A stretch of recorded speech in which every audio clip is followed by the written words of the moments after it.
Welcome everyone to the March quarter presentation from BCI Minerals. I'm really excited to be here with you today. We had an excellent quarter, and I have to say, the moment I received the news that we've got our groundwater management plan approved, I felt like running around the office and high-fiving everyone. It was such a good moment, and it's so good to be here with you this morning. With me is Steve Fewster, he's our CFO, and we'll be taking you through the presentation now. So first of all, I'd like to acknowledge our traditional owners at our project. It's the Marathunera people, as well as the Robe River Kuruma people. And here in Perth, it's the Whadjuk people from the Noongar Nation. Over this financial year, just this financial year alone, we've spent more than 13.7 million with our traditional owner partners.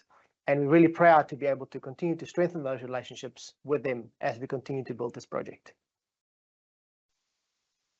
Now, as at the end of this quarter, our market cap is nearly $700 million.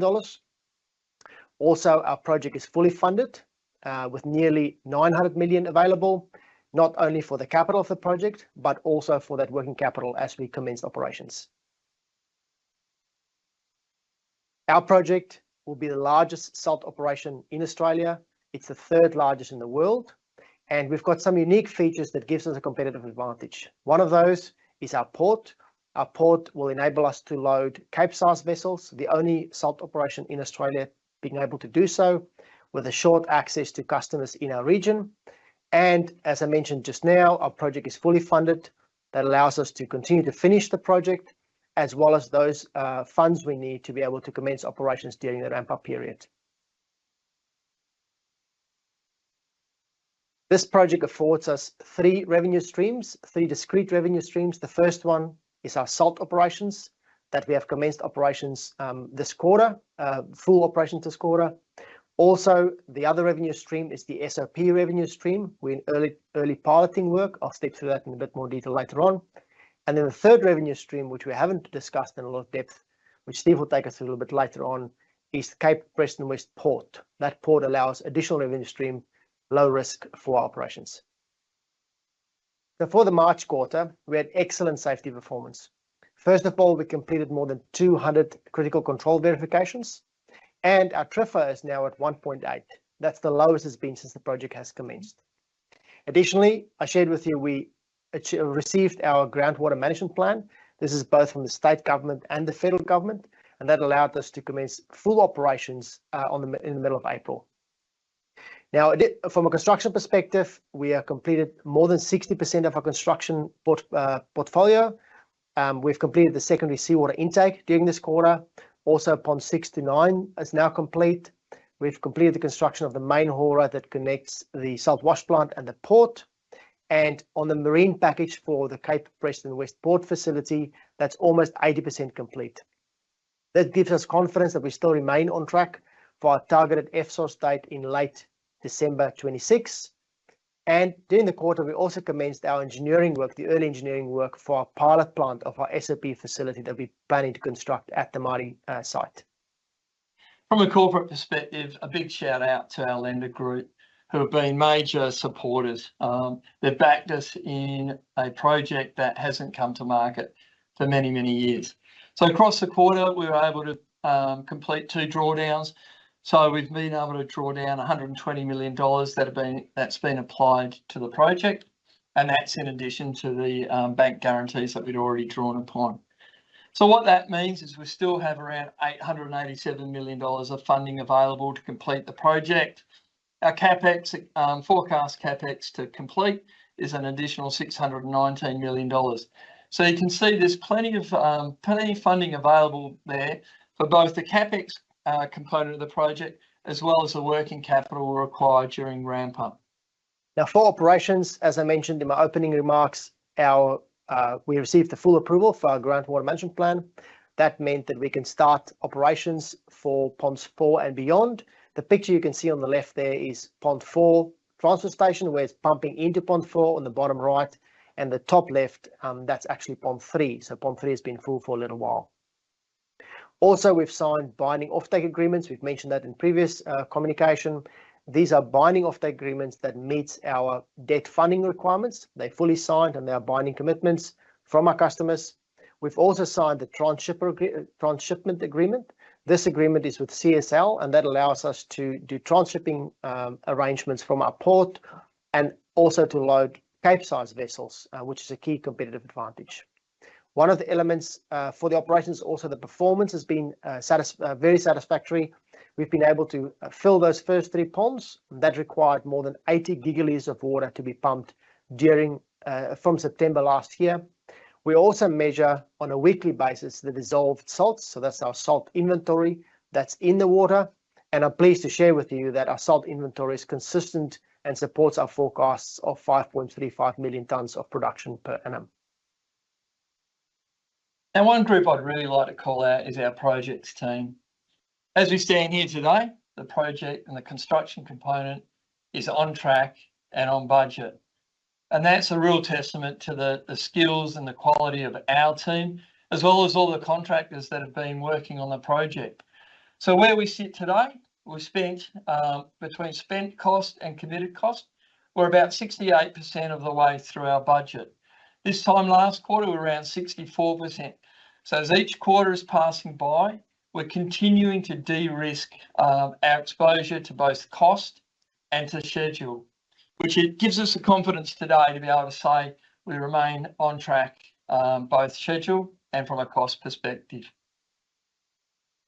In terms of the market outlook, we remain very buoyant about the outlook. We still see that there's a shortage of supply in the coming years.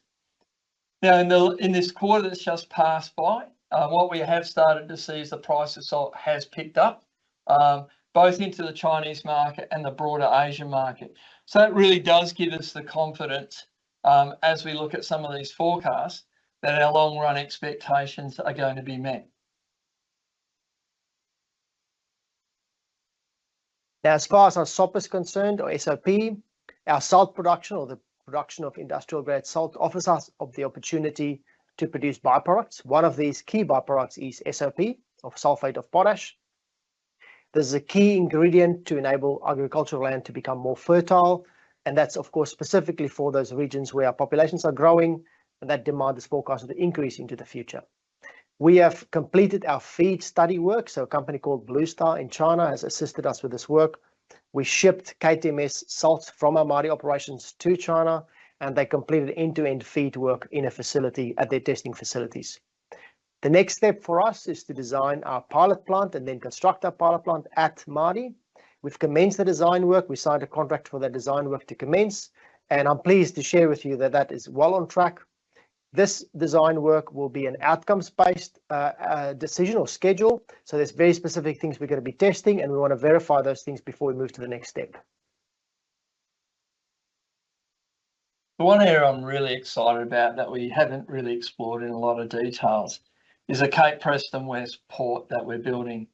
Now that's an asset that's owned and will be operated by BCI. It has a throughput, an annual throughput of capacity of around 20 million tonnes per annum. Now we only need about 5.5 million tonnes of that capacity. So there's around 14.5 million tonnes per annum of capacity that's surplus to our needs. Now sitting within our region is a number of prospective projects that really have, one of the biggest problems they've got to solve for is to be able to get their product through to market. Now there's Port Hedland to the north of us, and then Ashburton to the south of us. But where we're sat is ideally positioned for a number of those projects. So over the coming months, one area that we'll be really starting to explore is how can we better leverage that asset to support projects in the region and help them get to market and utilise that asset that we will be owning and operating. From a cash flow perspective, look, we're really excited about what that salt and SOP can deliver. If all we ever do is the salt component of the project, then what we would have is around about 6.6 cents per share of free cash flow that would be able to be distributed through to our shareholders. Now, based on current share price, that's a pretty healthy yield. Now, if you add on top of that the SOP, which we remain confident of being able to deliver, that lifts that 6.6 cents per share up to around 8 cents per share. What we haven't factored into in any of these numbers at this stage is what potential Cape Preston West Port could deliver. In this slide, there's a couple of things I think is worth calling out. So in a very short period of time, by around about 2035, we will be debt free. That's the sort of free cash flow that the business will be able to generate. We'll also start paying taxes to the government and making a contribution to the state from around about 2032. So as we move into first revenue late next year, we'll start to be making a significant contribution both to the state and to the federal governments as well. So in conclusion then, we had an excellent quarter and it's great that you've been able to join us today. We'll now be switching over to questions. Can you talk us through this innovative pond filling strategy that you mentioned in the report where you're filling the ponds from north and south? Can you elaborate on this approach and explain it further? Yes, absolutely. So one of the first objectives of this project is to be able to get water under the sun. That's the machine or the mechanism, if you will, that generates salt, and it's all about surface area. So what we've worked with the team, particularly the project team and the ops team, is to develop a method where we can fill the ponds as fast as possible to ensure as much surface area as possible is exposed to the sun before the next summer period. And in doing so, we've been able to devise a strategy that helps us to fill water from both the northern part of the project, so imagine ponds 9 and 8 down to the south, at the same time as we're filling ponds 4 and 5 from the south.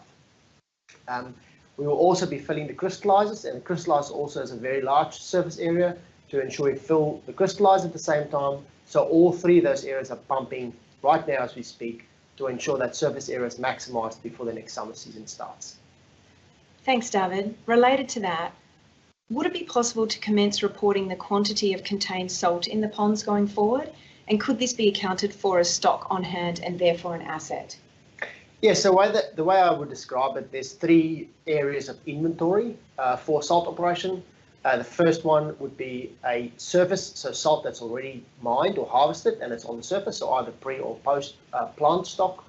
The second component, which is further back in the supply chain, would be in-ground stock, so salt that's already crystallized in the crystallizers. And if you take it one step further, that's the salt in suspension in your pond system. So absolutely, that can be part of our reporting period going forward, reporting numbers going forward. Yeah, and I might just add, so we talk about having the funds available for working capital. So what we're talking about there, and it's a great question because what you will start to see on our balance sheet is a capitalisation of some of those costs, which then reflects that build-up of inventory. So certainly from an accounting perspective, you will start to see that recognised on our balance sheet. Yeah. We've been asked whether Cape Preston West Port is obviously a critical piece of infrastructure and provides the potential for incremental revenue streams, but would you define BCI as the natural owner, and how should people think about the value case for this strategic asset? Yeah, I think we've invested around $350 million in that asset. For us, it's a key component of our logistics and supply chain. So certainly we do see having that control over that asset and being able to manage our shipping process as critical to the success of our operations, but also critical to the success of our customers and being able to deliver on our promise to them. So absolutely, I think we are at least the natural operator and the natural owner. In terms of expanding that capacity, I do think we should be looking to leverage that surplus. For too long in the Pilbara, a lot of this infrastructure has been owned by large companies that haven't been willing to share. We're in a unique position where we're not competing with other projects in that area, so we're very happy to look at opening up that surplus capacity. I might also just add the port facilities at its current design will have a lot of excess capacity. That excess capacity, of course, for already invested capital makes a lot of sense to make sure we maximise the return on that invested capital. Related to that, we've been asked, can you provide an update on the revised port dredging plans? Will these new plans incur additional environmental imposts and also costs? Yeah, so important for us to clarify that we currently have a fully approved dredging strategy that's fully costed for. That strategy is, of course, to dump on land. However, we think there's a better strategy. We believe there's a better way to do that, and it will be more cost effective to dump it at an allocated position for sea dumping. This is common practice up and down the Pilbara. Most of the ports being dredged up and down the Pilbara as we speak has got specific sea dumping permits. That process with the federal government and the state government is well advanced. And in fact, that will reduce our costs and reduce our footprint. One of the important things to clarify is when we dump on land, there is also an environmental impact. And for us to be able to minimize that is important. One of the key contributors to that is to be able to reduce the haulage cost or transport costs by shortening the distance between the dump site and the harvest site. And of course, make sure that the volume is exactly the volume we need for the final dredging pockets. David, my understanding too, though, is from when we originally looked at the dredging, with the work that our construction team have done, we've been able to reduce the amount of material that we now need to move. Yeah, absolutely. So our approvals allow us to dredge up to 800,000 cubes. For the salt-only volume, we reduce that volume now down to 350,000 just for the salt production. Of course, if we need other commodities out of that process, that'll come with its own process at that time. Can you provide an estimate of the total real GDP contribution to the Australian economy over the life of the project, including all economic multipliers? And what is the estimated total net profit per year once the project is in full production? I'll take the first question. So the estimated contribution to GDP to Australia is $4.8 billion over the total period of the project's life. This was estimated independently for the supply or for the request by lenders. And of course, for a project our size, that is significant. The project has got a very long life, and that's one of the factors that plays a key role. So in terms of the earnings outlook, so we keep referring to the EBITDA. So EBITDA in real terms from salt is around 285 million per annum, and that's when we're at nameplate capacity. In addition to that, SOP, the EBITDA is around $100 million per annum, again when we achieve nameplate capacity. Now, the reason we keep referring to EBITDA and not NPAT, as the question asks, over time our debt profile will look quite different, so our interest charge will change, and similarly our tax position will also change. So to be able to give people an idea of what that sustaining cash flow looks like, we refer to EBITDA, and the other piece that sits in that free cash flow calculation is also the sustaining capital cost that's associated with the project, which we estimate at between $10 and $20 million per annum over the life of the project. So Steve, you mentioned before that there was $255 million of free cash flow. Can you explain if this includes the port, and is it real or nominal?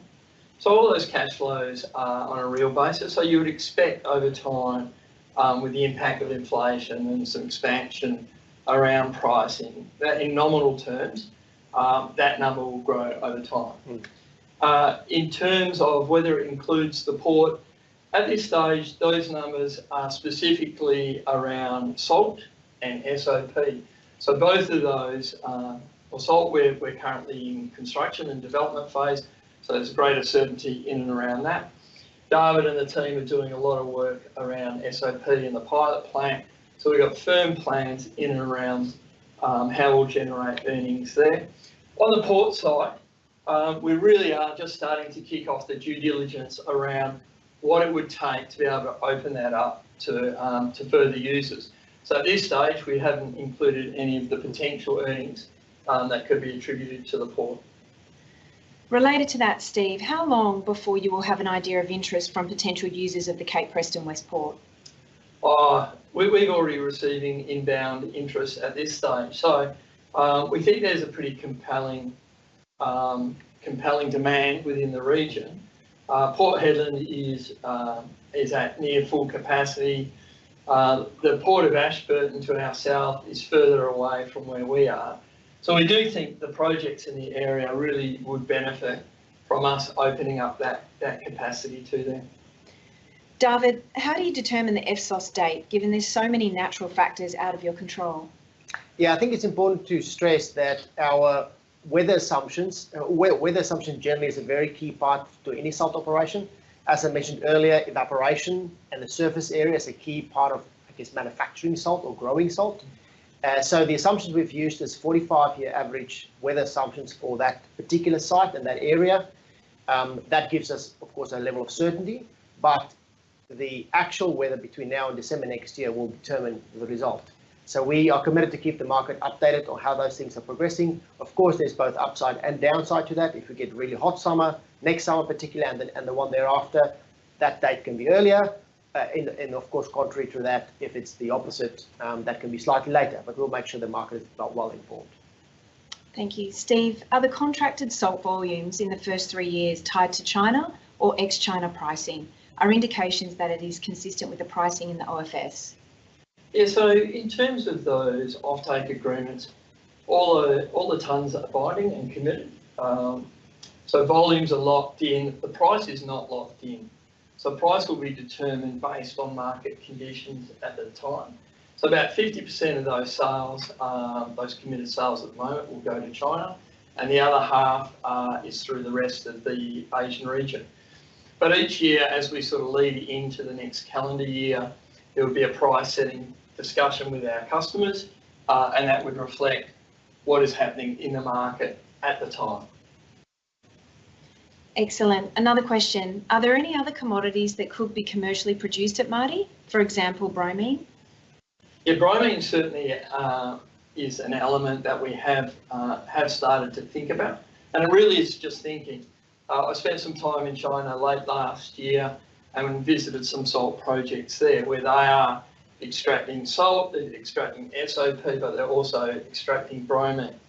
It's a relatively simple or straightforward process, but there are some complicating factors in the production of bromine. So there is quite a lot of chlorine involved in that process, and we would need to think through how we would be able to manage the risks around handling that type of chemical. But like I say, it is certainly being done globally, and it's definitely a revenue stream. The other element that is also extracted from salt brine is magnesium, and again, it's an interesting area for us to explore. But in terms of our focus over the next 5 years, bromine and magnesium and those other products aren't factoring as a current priority. Thanks so much, David and Steve. That concludes our question time today.